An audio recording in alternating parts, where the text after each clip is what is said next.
भगवान शिव के वैसे तो दो पुत्र हैं, गणेश और कार्तिकेय, लेकिन शास्त्रों के अनुसार उनके कुल 7 अंश पुत्र हैं, जिनमें से जलंधर का नाम भी मुख्य माना जाता है। जलंधर की उत्पत्ति शिव के क्रोधाग्नि से हुई है।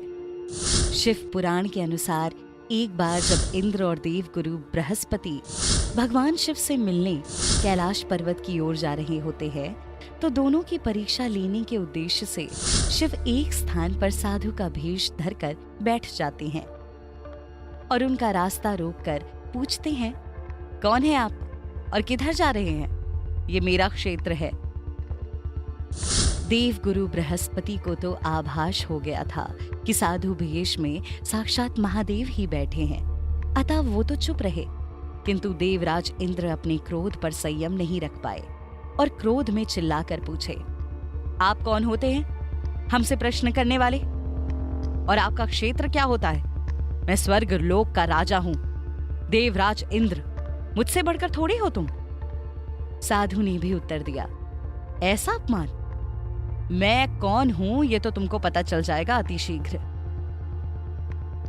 किंतु साधु को धमकाते हुए इंद्र उस पर वज्र से प्रहार करने के लिए कहते हैं, रुक जा कपटी साधु, मैं अपने वज्र से तुम पर आघात करूंगा। इस वज्र के आघात के बाद कभी उठ नहीं पाओगे तुम। अपनी भूल का पश्चाताप कर लो। भगवान शिव अत्यंत क्रोधित हो गए। उनकी आंखें लाल होने लगीं और क्रोधित होकर उन्होंने अपना तीसरा नेत्र खोल लिया और वो साधु से अपने असली भेष में आकर बोले, मूर्ख देवेंद्र, आज मेरे कोप का भाजन करना होगा तुझे। ये सब देखकर देवेंद्र सकते में आ गए। बृहस्पति ने बात को संभालने के लिए याचना करते हुए कहा, क्षमा प्रभु, ये जान नहीं पाए कि आप साधु भेष में कौन हैं। शिव बोले, मैं क्रोधाग्नि में जल रहा हूं, अब कुछ नहीं हो सकता। बृहस्पति के बार बार समझाने पर शिव ने तीसरे नेत्र से उठी क्रोधाग्नि को समुद्र में डाल दिया, जिससे एक बालक की उत्पत्ति हुई। बालक अत्यंत तेज रोने लगा।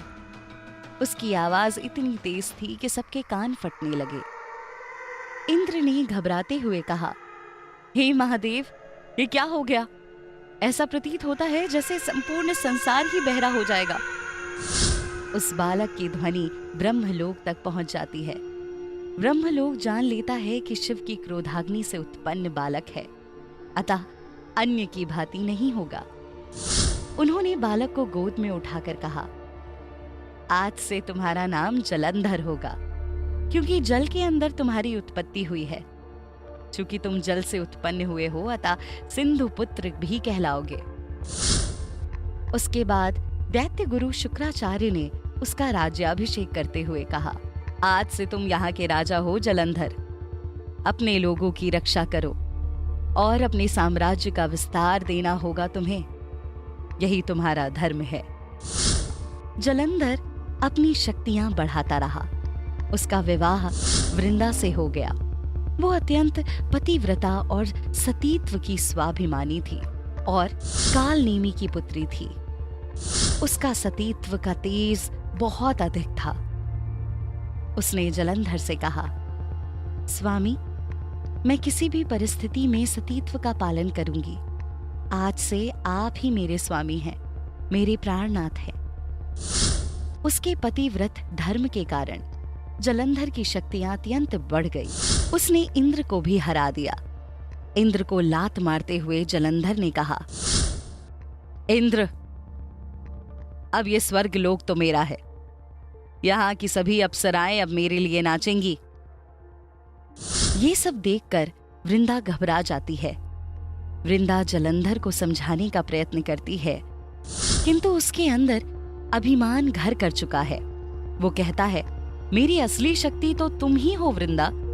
स्वर्ग लोक तो क्या, अब मैं बैकुंठ लोक भी जीत लूंगा। ये कहकर जलंधर बैकुंठ लोक आ जाता है और विष्णु को बोलता है, अब मैं लक्ष्मी को पालूंगा, उसके बाद मैं भी जगत का नाथ बन जाऊंगा। किंतु लक्ष्मी उसको समझाते हुए कहती है, अरे जलंधर, तुम मेरे भाई हो, मेरी उत्पत्ति भी तुम्हारी भांति समुद्र से हुई है, अतः उस नाते हम दोनों भाई बहन हुए। तुम कितने भी बुरे क्यों ना हो, भाई बहन के रिश्ते की मर्यादा तो अवश्य निभाओगे। ये सुनकर जलंधर बोलता है, मैं वचन देता हूँ बहन लक्ष्मी, मैं कभी तुम पर कुदृष्टि नहीं डालूंगा और आवश्यकता पड़ने पर सदैव आपके लिए उपलब्ध रहूंगा। जलंधर वहां से चुपचाप जा रहे होते हैं। तभी नारद उसको उकसाते हुए कहते हैं, माता पार्वती एक सर्वगुण संपन्न स्त्री हैं, जिनकी खूबसूरती देखते ही बनती है। तुम कैलाश को जीतो, एक बार उसको जीत लिया तो सब कुछ तुम्हारा होगा। जलंधर ये सब सुनकर कैलाश पर आक्रमण कर देता है। शिवगणों को हारता देखकर माता पार्वती ने ध्यान मुद्रा में बैठे महादेव से युद्ध में जाने का आग्रह करते हुए कहा, स्वामी, आप इतने शांत चित्त क्यों बैठे हैं? वो आपके गढ़ों पर निरंतर प्रहार कर रहा है, कुछ तो करें। शिव जी थोड़ा व्याकुल होकर कहते हैं, वो अंत में तो मेरा ही अंश है पार्वती, उससे अब मैं क्या युद्ध करूं? किंतु जलंधर शिव को बार बार ललकारते हुए कहते हैं, अरे ओ शिव, डर गया क्या? जिससे महादेव को सच में क्रोध आ जाता है।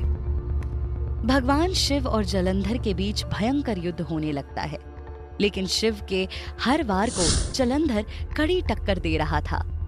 उसका कारण था वृंदा का सतीत्व।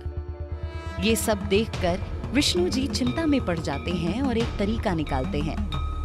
वो जलंधर का भेष धारण करके वृंदा के पास गए। वृंदा भी भगवान विष्णु को अपना पति मानकर उनके साथ पत्नी जैसा व्यवहार करने लगती है और कहती है, आप आ गए स्वामी। वो उसके गले लगती है कि तभी उसको भ्रम हो जाता है कि वो कोई और पुरुष है, जिससे उसका पतिव्रता धर्म टूट गया। पतिव्रता धर्म टूटते ही शिव ने अपने त्रिशूल से जलंधर का वध करते हुए कहा, गेले मूर्ख, मेरे ही पुत्र हो तुम, किंतु मुझसे ही लड़ने आ गए। आज तुम्हारे कुकर्मों का अंत हुआ। उधर सत्यता का आभास होते ही वृंदा भी क्रोध में भर गई और विष्णु जी को शाप देते हुए कहती है, मैं श्राप देती हूं कि आप पत्थर के बन जाएं।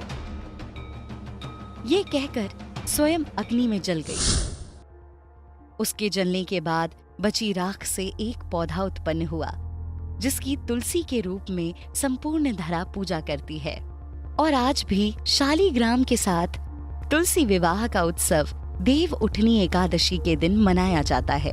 इस तरह से शिव के अंश पुत्र जलंधर का भी वध और वृंदा का उद्धार हुआ।